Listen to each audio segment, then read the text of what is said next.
Good morning students. आज ये आपकी सीटेट की दूसरी क्लास है। मैं रणविजय सिंह आपका इस क्लास में स्वागत करता हूं। उम्मीद करता हूं कि आपने जो पहली वीडियो है वो देख ली होगी, और यदि नहीं देखी है तो आप इसकी प्लेलिस्ट में जाकर उसको देख सकते हैं। ठीक है। और आज आपका ये सीटेट पर्यावरण का दूसरी क्लास है। इसमें हमने आपको तीसरी क्लास की यानी कि थर्ड क्लास की आपकी एनसीईआरटी चल रही थी, तो इसमें हम आगे शुरू करेंगे। जो हमने पीछे से छोड़ दिया था उससे आगे शुरू करेंगे। इसमें आपका ये पार्ट 4 से शुरू होगा आज। पार्ट 4 में जो है आपका पार्ट 4 का नाम है हमारा पहला स्कूल।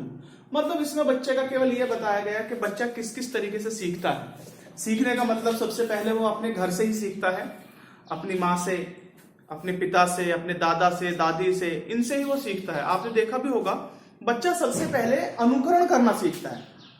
या आपने साइकोलॉजी में पढ़ा भी होगा कि बच्चे की यदि सबसे पहली शिक्षा होती है या फिर पहली स्टेप जो होता है वो आपका अनुकरण का होता है। अनुकरण मतलब बच्चा नकल करता है। नकल करना, आप जिस तरीके के एक्शन करेंगे बच्चा भी उसी तरीके के एक्शन करेगा, तो ये आपका बच्चे का पहला स्टेप होता है। तो इसी हिसाब से अगर देखा जाए तो बच्चे का पहला स्कूल जो है वो कौन सा होता है? परिवार। ठीक है। परिवार में बच्चा सबसे पहले सीखता है। उसके बाद जो आपका नेक्स्ट चैप्टर है वो है आपके घर के विभिन्न हिस्से। घर के विभिन्न हिस्से का मतलब आपके इसमें परिवार के बच्चों के बारे में जानने की कोशिश की गई है। दरअसल टीचर को ये भी जरूरी है बच्चे का घर का माहौल कैसा है, उसके रीति रिवाज कैसे हैं, क्योंकि बच्चा जब क्लास में आता है तो अलग अलग रीति रिवाजों के बच्चे क्लास में आते हैं। आपने एक पोर्टफोलियो का नाम सुना होगा।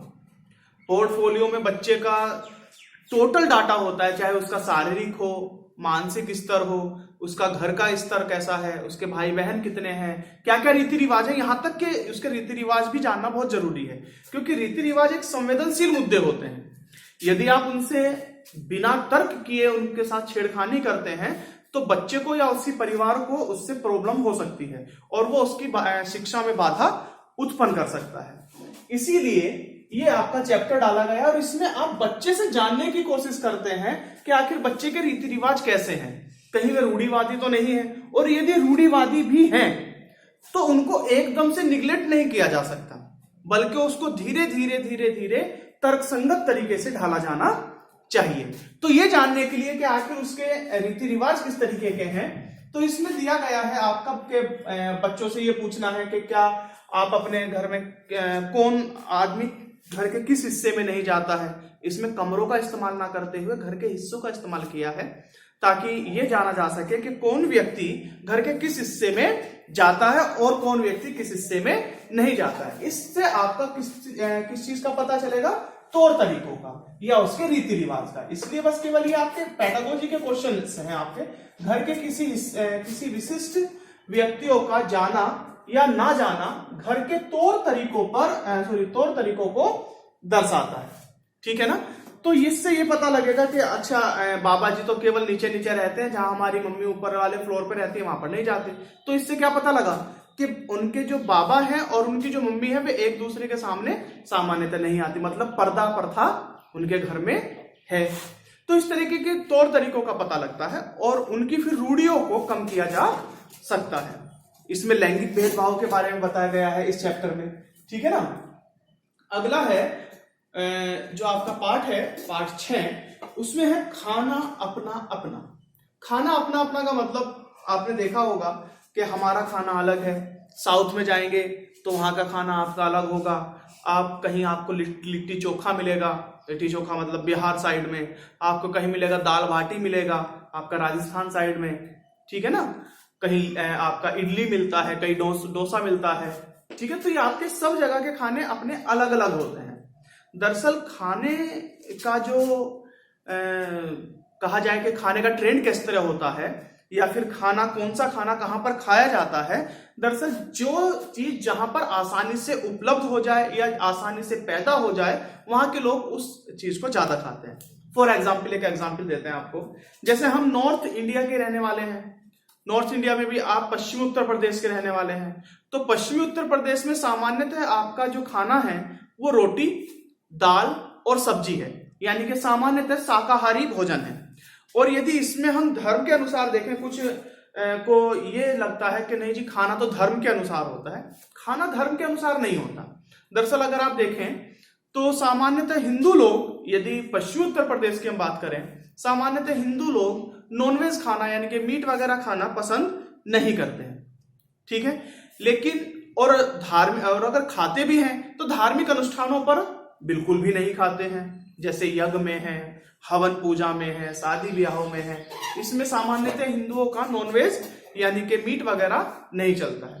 लेकिन यदि हम हिंदुओं की ही बात करें और बंगाल की साइड पहुंच जाएं, वहां पर आपका जो गोद भराई होती है लड़कियों की, उसमें मछली दी जाती है, या कहा जाए कि जब वहां पर हवन या पूजा होती है तो ब्राह्मण भोज में भी मछली या मीट का सेवन किया जाता है। उत्तराखंड साइड चले जाएं तो वहां पर पूजा में आपका मटन बनता है, मतलब बकरे की बलि देकर बकरे का मीट खाया जाता है। तो यहाँ पर अगर गौर किया जाए, यहाँ की जो आपकी भौगोलिक स्थिति है, भौगोलिक स्थिति के अनुसार यहाँ पर सबसे अधिक मात्रा में ये उपलब्ध होते हैं, इसलिए आसानी से वहां पर खाए जाते हैं। जैसे कि मैंने यहाँ पर लिखा भी है, जो चीजें जहां पर आसानी से मिलती हैं वहां पर वे ज्यादा खाए जाते हैं। मतलब भोजन किस चीज पर डिपेंड करेगा, वहां की उपलब्धता पर, वहां पर क्या चीज आसानी से उपलब्ध हो जाती है, इस चीज पर डिपेंड करेगा आपका क्या भोजन। आगे चलते हैं। सॉरी, ये पॉइंट आपका छूट गया है। दाल में शक्कर डालकर गुजरात के लोग खाते हैं। दरअसल इसमें एक चैप्टर पढ़ाते हुए, इसमें चैप्टर में से निकलता है बहुत आराम से। चैप्टर पढ़ाते हुए एक बच्चा आता है स्कूल से, वो अपनी दादी को स्कूल से आता है तो अपनी दादी को खींच के ऊपर ले जाता है कि दादी मेरे साथ ऊपर चलो, मेरी उसकी एक छोटी कजिन है, उसको खेलने के लिए, उसके साथ खेलने के लिए। तो दादी कहती है कि अपनी बहू से कि बेटा मेरा खाना जो है ऊपर ही भिजवा देना, और आज तो दाल में शक्कर ठीक से डाली है ना, जब से नागपुर आए हो तब से तुम अपना खाना ही भूल गए हो। तो इसमें केवल इतनी सी बात है कि आखिर दाल में शक्कर डालकर कहाँ के लोग खाते हैं, तो दाल में शक्कर डालकर आपके कहाँ के लोग खाते हैं, गुजरात के। इनफैक्ट दाल में ही शक्कर नहीं, ये सामान्यतः गुजरात के लोग सभी चीजों में उसके खाते हैं, मीठा डालकर खाते हैं, चाहे वो कुछ भी हो। यहाँ तक के पराठों में, आलू के पराठे में वे शक्कर डाल के खाते हैं, कढ़ी में शक्कर डाल के खाते हैं। और आपका मेन खाना ढोकला है, आप जानते ही हैं। ढोकले में भी आपने देखा होगा, ढोकले की जो ग्रेवी होती है या कहा जाए पानी जो उसमें डालते हैं ऊपर से, वो भी मीठा होता है। ढोकला आपने लोगों ने खाया होगा, हल्का नमका और मीठा होता है। तो सामान्यतः गुजरात के लोग क्या खाते हैं, हर चीज में मीठा डालकर खाते हैं। और यदि नागपुर की बात करें तो नागपुर में चटपटा ज्यादा खाया जाता है, मतलब ज्यादा मिर्च और मसाले का जो है नागपुर में खाया जाता है। आगे चलते हैं। इसमें लिखा हुआ है 4 महीने तक छुटकी केवल अपनी मां का दूध पिएगी, अर्थात 4 महीने तक का जो बच्चा है वो केवल दूध पीता है। वैसे आपका WHO या फिर कहा जाए जो टीवी पर ऐड भी आता है, वो 6 माह तक के बच्चे को कहा जाता है कि 6 माह तक बच्चे को केवल दूध ही देना चाहिए, ठीक है ना। वैसे भी दूध नहीं बोलते हैं, बल्कि उसमें बोलते हैं लिक्विड देना चाहिए, ठीक है। तो मुझको नहीं पता कि 6 महीने तक देना चाहिए या 4 महीने तक देना चाहिए, लेकिन NCERT में इन्होंने लिखा है कि 4 महीने तक छुटकी केवल अपनी मां का ही दूध पिएगी, ठीक है। अगला, हांगकांग के लोग सांप खाना बहुत पसंद करते हैं और इसे लिंग हु फेन कहा जाता है। दरअसल ये भी एक चैप्टर में था, आपस में लोग बात कर रहे हैं। 2 बच्चियां हैं, वे कहती हैं वहां के लोग कहते हैं कि हांगकांग के लोग सांप खाना बहुत पसंद करते हैं और इसे लिंग हु फेन कहा जाता है।